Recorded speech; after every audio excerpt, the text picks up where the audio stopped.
Millets, చిరుధాన్యాలు వల్ల లెక్కలేనన్ని లాభాలున్నాయి. సాగు చేసిన భూమితో మొదలుపెట్టి రైతులకు, ఆహారంగా తీసుకునేవారికి అందరికీ ప్రయోజనాలే.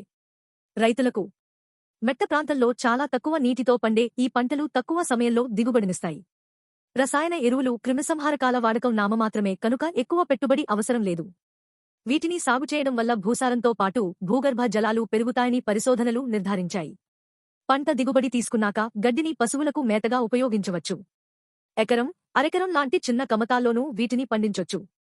వినియోగదారులకు పోషకాహార ప్రయోజనాలు. మిల్లెట్లు ప్రోటీన్, ఫైబర్, విటమిన్లు మరియు ఖనిజాలతో నిండి ఉంటాయి. ఆహారంలో సూక్ష్మ పోషకాల లోపాన్ని పూడ్చగలిగేది ఇవి మాత్రమే. గ్లైసెమిక్ ఇండెక్స్ తక్కువ, గ్లూటెన్ ఉండదు, కాబట్టి ఎవరైనా తినవచ్చు. పీచు ఎక్కువగా ఉంటుంది కనుక స్థూలకాయం రాదు.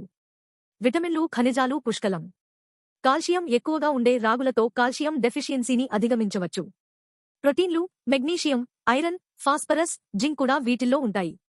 గుండె ఆరోగ్యం మెరుగవుతుంది. వ్యాధి నిరోధకత పెరుగుతుంది. B12, ప్రోటీన్, మంచి కొలెస్టరాల్, ఫైబర్, ఐరన్, కాల్షియం ఉండే కొర్రల్ని క్రమబద్ధంగా తీసుకుంటే ఎముకలు, నాడీ వ్యవస్థ బలంగా తయారవుతాయి. యాంటీ ఆక్సిడెంట్స్ ఎక్కువుండే సామల్ని ప్రోటీన్ పవర్ హౌస్ అని అంటారు. సజ్జల్లో ఐరన్, కాల్షియం, మెగ్నీషియంతో పాటు బి విటమిన్లు ప్రత్యేకించి నియాసిన్, విటమిన్ B3 ఎక్కువ ఉంటుంది. ఆహార భద్రత. వాతావరణ మార్పుల్ని తట్టుకుని నిలిచే పంటలివి. సాగులో కర్బనవాయువుల విడుదల చాలా తక్కువ.